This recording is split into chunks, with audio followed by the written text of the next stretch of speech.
आज जिल्ह्यातल्या टंचाई परिस्थितीच्या आढावा संदर्भातली बैठक या ठिकाणी जिल्हाधिकारी कार्यालयामध्ये होती। यापूर्वी सर्व माननीय आमदार महोदयांनी आपापल्या विधानसभा मतदारसंघाच्या टंचाईच्या बैठका घेतलेल्या आहेत। टंचाईच्या आराखडे त्या तालुक्यातली मतदारसंघातली मान्य आमदार महोदयांचा दाखवून आमदार महोदयांशी चर्चा करून या संदर्भातली जी जिल्हा स्तरावर यायची होती ती जिल्हा स्तरावर प्रस्ताव येऊन त्याला मान्यता दिलेली आहे। टँकरला मान्यता देण्याची तर अधिकार राज्य सरकारने उपविभागीय अधिकाऱ्यांनी प्रांताला दिलेले आहेत। त्याप्रमाणे त्या तालुक्यातले आराखडे या ठिकाणी मंजूर केले। गेल्या वर्षी जर पाहिलं आपण तर आज तारखेला जिल्ह्यामध्ये 80 टँकर न पिण्याचं पाणी जून अखेर 80 टँकर या ठिकाणी आपण चालू केले। आज तारखेला त्याची संख्या 17 पर्यंत खाली आली आहे, त्यामुळे संख्या कमी आहे। पण एप्रिल 15 नंतर साधारणतः जून पहिल्या आठवड्यापर्यंत नेहमी संख्या वाढत असते। पण अपेक्षित जी आज मी माहिती घेतली 80 पेक्षा कमी टँकर लागतील असा प्रशासनाचा प्राथमिक अंदाज आहे। तरी सुद्धा उष्णतेचं प्रमाण, जलसाठ्यांचं प्रमाण हे सगळं बघून पण त्या बाबतीत आम्ही तयार आहोत। मी आजही सगळ्या प्रांत अधिकाऱ्यांना सूचना दिल्या, आज जर प्रस्ताव टँकरचा आला तर उद्या व्हिजिट करून साईट व्हिजिट करून प्रांत बीडीओ आणि पाणी पुरवठा अधिकारी लगेच दुसऱ्या दिवशी त्याला मान्यता द्यायची। कुठलाही टँकरचा प्रस्ताव प्रांत अधिकारी कार्यालयामध्ये 1 दिवसापेक्षा जास्त कालावधी प्रलंबित ठेवायचा नाही।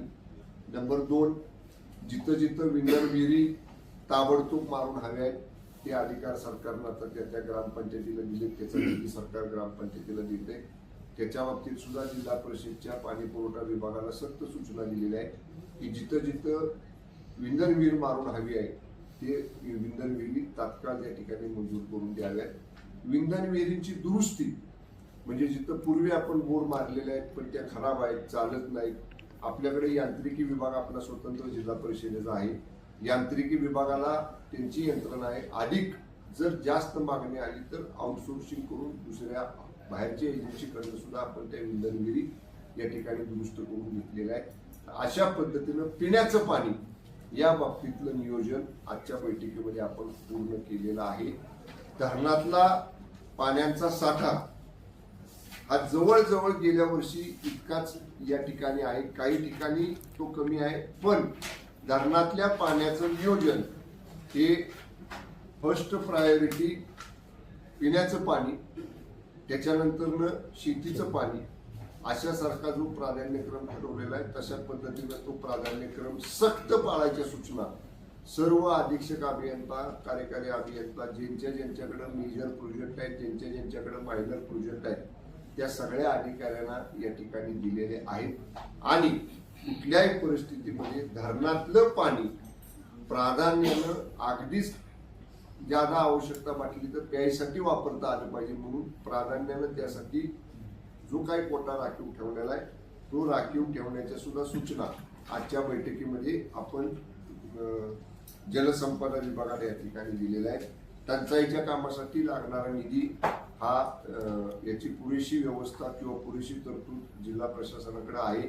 मंत्रिमंडळाच्या बैठकीमध्ये चर्चा झाल्यानुसार टंचाई कामासाठी जर अधिकचा निधी जिल्ह्याला लागला तर जिल्हाधिकाऱ्यांच्या मार्फत तसे प्रस्ताव शासनाकडे आले, शासन त्याला निधी उपलब्ध करून देणार आहे। हे मंत्रिमंडळाच्या बैठकीमध्ये देखील निश्चित झालेलं आहे। त्यामुळं टंचाई परिस्थिती हाताळायला आम्ही सगळी यंत्रणा सतर्क आहोत। कुठेही जिल्ह्यात टंचाई परिस्थिती भासू नये आणि अगदीच भासली तर त्याच्यावर तात्काळ उपाययोजना करण्याच्या दृष्टीनं प्रशासन सज्ज आहे। धन्यवाद साहेब। आता टँकर्स कोणत्या गावांमध्ये जास्त चालू आहेत म्हणजे तालुक्यांमध्ये, आणि कुठल्या गावांमध्ये जास्त गरज भविष्यात भासू शकते? तर भविष्यातलं जसे जसे प्रस्ताव येतील तसे तसे आपण त्याला मंजूर करायच्या सूचना दिलेल्या आहेत। आता टँकरची तुम्हाला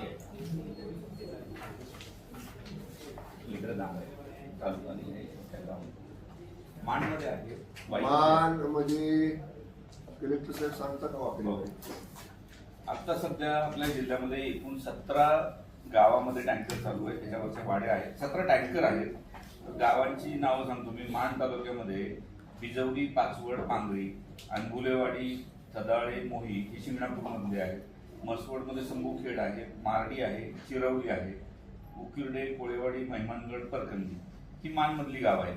13 गावं आणि 90 वाड्यांना आपण देतो. वाईमध्ये 4 गावं आणि 3 वाड्यांना आहेत. गुंडेवाडी, मांढरदेव, पालेघर, आनंदपूर. पाटणमध्ये 6 टँकर चालू आहेत, 6 वाड्या आहेत त्या. चापळमधल्या जाधववाडी, जंगलवाडी, कोळेकरवाडी, भोसगाव, अमरुळकरवाडी, शिद्रुकवाडी 3 शिद्रुकवाड्या आहेत. आणि कराडमध्ये अधिग्रहण केलेलं आहे खाजगी विहिरीचं. आणि खंडाळामध्ये सुद्धा बावतलवाडीमध्ये विहीर अधिग्रहण केलं. असं एकूण 17 गावं आणि 99 वाड्यांना 17 टँकरच्या मार्फत पाणी पुरवठा करण्यात येतो. त्याच्या फेऱ्या निश्चित करून दिलेल्या आहेत आणि त्या फेऱ्या पूर्ण होतील याच्यासाठी आपल्याकडे मॉनिटरिंग केलं जातं. पाणी नाही शक्ती शिकवे नाही. जो रोटेशन आहे, आता पाणी प्राधान्यक्रम पिण्यासाठी, नंतर शेतीसाठी, नंतर उद्योगासाठी. आता त्यात जसं पिण्याच्या पाण्यासाठी किती लागणार आहे पाणी, समजा उदाहरणार्थ 10 TMC 100 TMC म्हटलं पिण्याला लागणार आहे, 15 TMC शेतीला लागणार आहे. तर जेवढा शेतीचा कोटा आहे त्या कोट्याच्या अधीन राहूनच आवर्तन सोडतो आपण आपला बेसिक जो कोटा आहे ड्रिंकिंग वॉटरचा, पिण्याच्या पाण्याचा, त्याला कुठे हात लावत नाही. मध्ये आता 16/4 लाईव्ह स्टोरेजचे जे प्रमाण आहे ते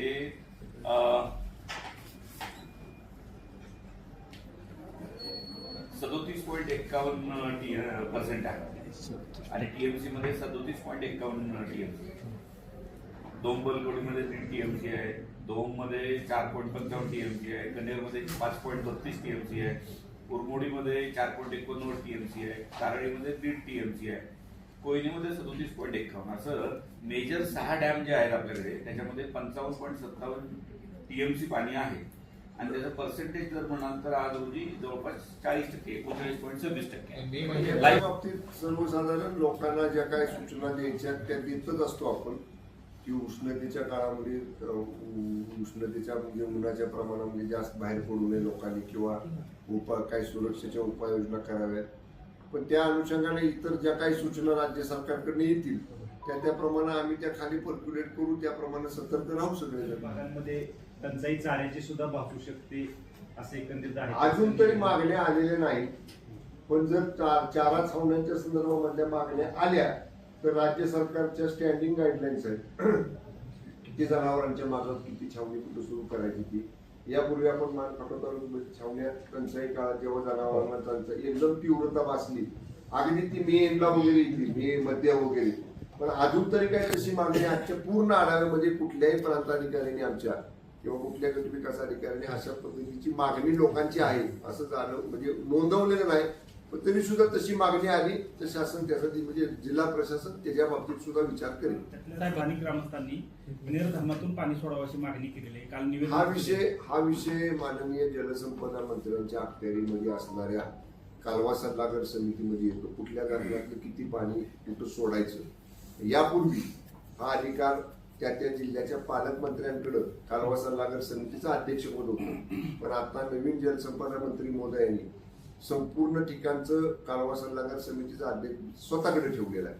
त्यामुळं आता त्यांच्या अखत्यारीतला हा विषय आहे की कालवा सल्लागार समितीची बैठक केव्हा होईल तेव्हा त्याच्यामध्ये हा विषय इथला हायड्रो प्रोजेक्ट अदानी कंपनी या ठिकाणी करते आहे. तिथं काही लोकांनी खाजगी जमिनी त्या खाजगी मालकांच्या जमिनी अदानी प्रकल्पाला तिथं विकलेल्या आहेत. पण एक महत्वाचा विषय लोकांनी आज जो मांडला, कळंबे बंधारा हा आमचा एक तिथं MI टँक आहे फार जुना, आणि त्या पाण्यावरती बंधाऱ्याच्या वरच्या 5-6 गावांचं प्यायचं पाणी, शेतीचं पाणी पाटाला देतो आम्ही, ते सगळं अवलंबून आहे. आणि आता जी साईट त्यांनी धरलेली आहे पाणी तारळी धरणात उचलायचं आणि वरती एका बंधाऱ्यामध्ये टाकायचं, आणि तो बंधारा जे बांधतायत तो आमच्या टेल एंड मध्ये येतोय आपल्या जुन्या बंधाऱ्याचा. तर तो टेक्निकली विषय मी समजून घेतला, त्यांना तिथलं सर्वेक्षण बदला म्हणून त्यांना 1 महिन्याभराची आम्ही मुदत दिली. बाबा तुम्ही महिन्याभरात आमच्या बंधाऱ्यातलं पाणी तेल एंड पर्यंत तुमचं पाणी येणार नाही आमच्या बंधाऱ्याचं, ते सोडून तुम्ही काही करा. कारण लोकांची शंका आहे आमचे जे उद्भव आहेत वरनं पाणी येणार आहे, ज्याचं पाणी त्या बंधाऱ्यामध्ये येतं, पावसाचं तर येतं पण वरच्या झऱ्यांचं पण पाणी येतं. ते सगळ्या बाबतीत त्यांना आम्ही सूचना दिल्या, त्यांनी सुद्धा ते मान्य केले की आम्ही त्याचं फेर सर्वेक्षण करतो. कुठेही लोकांना त्रास होणार नाही याची दक्षता पालकमंत्री म्हणून मी घेईन. उष्माघाताने जर बळी एखादा गेला तर प्रशासन सर्व काय आपण प्रार्थना करूया ना असं होणार नाही म्हणून. गेलाय का आता पण कोण नाही आपल्या जिल्ह्यात सुदैवानं नाही. वरपुडे मलवडे ते उष्माघाताने एक 70 वर्षाच्या शेतकऱ्याला मृत्यू झाला. कधी घडलं काल नाही, अद्याप तर प्रशासनाकडे काही त्याची माहिती नोंद नाही का? नाही. तरी सुद्धा मी तुम्ही सांगताय ते गाव तपासून तिथल्या तहसीलदारांना आजच विचारणा करतो. तसं काय असेल तर जरूर आम्ही त्या बाबतीतला पंचनामा वगैरे करू.